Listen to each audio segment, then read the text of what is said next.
one before 2005 would have ever dreamed we would have found something as beautiful and significant as this. Greatest discovery in Israel since the Dead Sea Scrolls. What's something people don't know about this exhibit or may not know? I would say the question we get asked the most often, is it real? It's just one of those views ended up becoming the Orthodox view, that there are three persons, all of whom are God. My point is, the early Christians did not think this. You will not find this doctrine in the New Testament. 300 years later, they were saying that Jesus had always existed, that he was co-eternal with the Father, he was co-omniscient with the Father, and that he, in fact, was God Almighty himself, the creator of all things. Constantine forced the bishops to believe in the current text of the Council of Nicaea, or the Creed of Nicaea rather, sorry. The Council of Nicaea was the event, and the conclusion was the Creed of Nicaea, the very famous Creed of Nicaea that states that Jesus Christ is God with capital G, God of true God, okay, on par, equal with God the Father, because this is where Jesus was given the status of God incarnate, God in flesh, God walking on earth, God on par with God the Father, the second person of the Trinity. The bishops decide that we're going to believe in the iteration of the doctrine of the Trinity, that Jesus is eternal, that he was always eternal, and he's very light, the creed that emerges from the Council of Nicaea. Mas levou, de fato, na história do cristianismo, alguns séculos, na verdade, até se desenvolver a ideia de que Jesus seria Deus Pai e uma trindade, propriamente dito.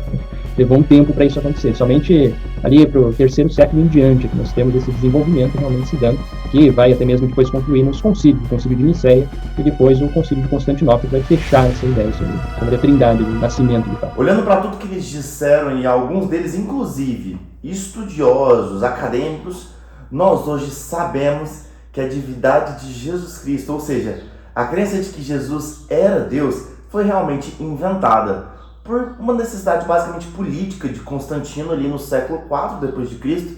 para pacificar o Império Romano, e que os primeiros cristãos nem acreditavam exatamente que Jesus era Deus, né? Não! Uma descoberta arqueológica foi evidenciada em Megido e provou que todos eles estão redondamente enganados. Há quem diga que foi a maior descoberta cristã desde os manuscritos do Mar Morto. Se você não sabe muito bem sobre o que são esses manuscritos do Mar Morto, relaxa que vai ter vídeo, então você já sabe, né? Hoje, nós vamos mergulhar em uma descoberta que ela realmente pode abalar as estruturas do seu conhecimento sobre Jesus e sobre o cristianismo primitivo. Por séculos, muitos estudiosos argumentaram que a divindade de Jesus foi uma invenção tardia e que foi uma decisão política solidificada no Concílio de Nicéia em 325 d.C. A ideia é que os primeiros cristãos viam Jesus apenas como um grande mestre e não como um Deus encarnado. E sendo bem sincero, isso faz muito sentido, certo?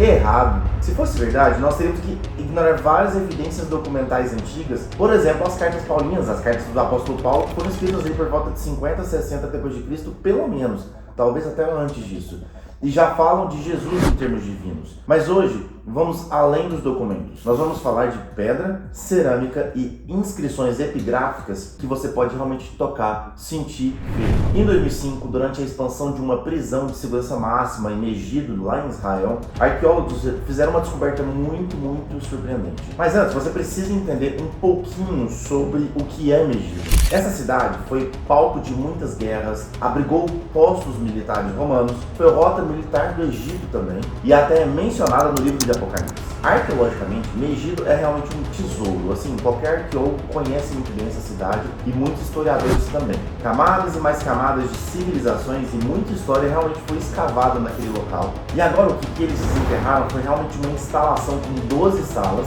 e na parte inferior uma sala com várias inscrições gravadas em pedras de uma mesa ao centro. E aqui vem a bomba, meus príncipes e princesas. Essa construção foi datada de 230 depois de Cristo. Isso mesmo, quase um século antes do Concílio de Nicéia. Vamos começar a primeira descoberta crucial então sobre isso, a datação do local. Os arqueólogos encontraram moedas e cerâmicas que datam do início do século III d.C., ou seja, início dos anos 200 d.C. E isso é crucial por três grandes motivos. Primeiro é porque eles antecedem cerca de um século o concílio de Nicéia. O segundo motivo é porque há evidências de que essa sala tenha sido abandonada antes do século IV, sendo uma dessas evidências justamente a completa ausência de elementos pertencentes ao século do concílio de Nicéia. O abandono provavelmente, inclusive, ocorreu devido à perseguição do imperador Diocleciano, que viveu, que protagonizou como imperador uma das épocas de maior intolerância ao cristianismo, a chamada Grande Perseguição. E a presença de uma mesa central sugere fortemente o uso para a Eucaristia ou ceia,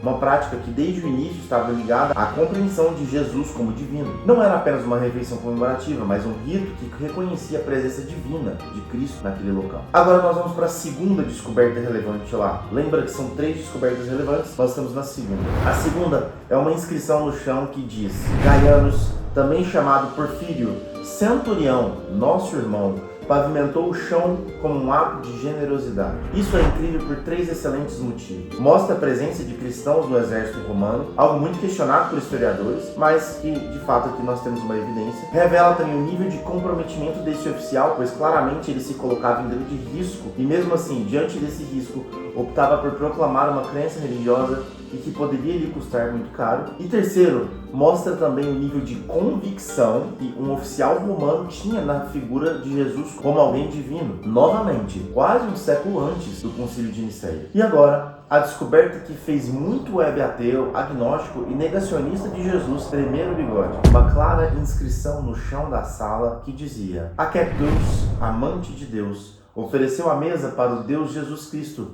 como memorial. Vamos analisar 4 elementos dessa inscrição em detalhes. Aqueptos, amante de Deus, mostra uma devoção pessoal profunda e envolvimento proeminente de mulheres na comunidade cristã primitiva, inclusive envolvidas no sustento financeiro de algumas dessas comunidades. Ofereceu a mesa indica um ato de adoração clara. E a próxima parte: para o Deus Jesus Cristo. Aqui está a bomba, meus amigos. Jesus é explicitamente chamado de Deus, e a inscrição em pedra sugere claramente que isso era um entendimento muito consolidado da época. E a última parte, como memorial, sugere uma compreensão da Eucaristia como um ato de lembrança e presença divina. Essa inscrição é uma evidência direta e incontestável de que os cristãos primitivos já acreditavam que Jesus era Deus, quase novamente um século antes do concílio de Nicéia, numa época em que os cristãos eram sim ainda perseguidos no Império Romano. E eu falei de 3 descobertas, mas tem, para você que ficou aqui comigo até agora e já se inscreveu no canal e já deu like nesse vídeo, que com certeza você tá gostando, tem mais uma coisa,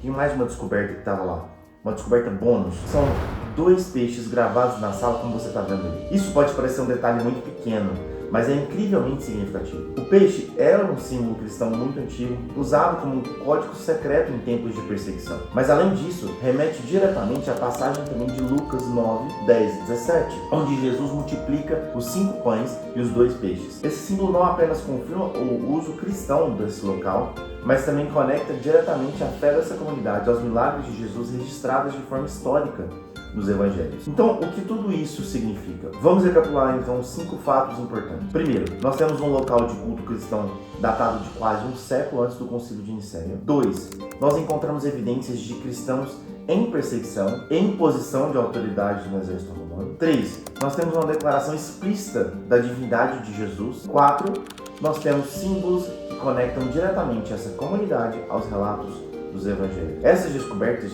desafiam a narrativa de que a divindade de Jesus foi uma invenção tardia ou uma decisão política. Ao contrário, ela mostra que essa crença estava no coração do cristianismo desde seus primeiros dias. Para aqueles que seguem Jesus hoje, isso é um lembrete poderoso da continuidade da nossa fé. Estamos conectados a uma linhagem de crentes que remonta aos primeiros dias da igreja, unidos pela mesma convicção central que Jesus é Deus. E aí? O que você achou? Não sei se essa descoberta é tão significativa para você como foi para mim, mas se sim, não deixe de se inscrever no canal e ativar as notificações. Você acha que essas descobertas são significativas para a igreja hoje ou não fazem muita diferença? Comenta aí. Na próxima semana a gente vai entrar bastante nas evidências históricas e documentais sobre Jesus. Nós vamos explorar também um pouco da arqueologia envolvida nesses documentos históricos que lançam luz sobre o cristianismo primitivo. Mas com certeza você vai querer ver mais evidências de qualidade da nossa fé e dos textos sagrados que temos em nossas mãos. Portanto, eu acho que você vai querer ver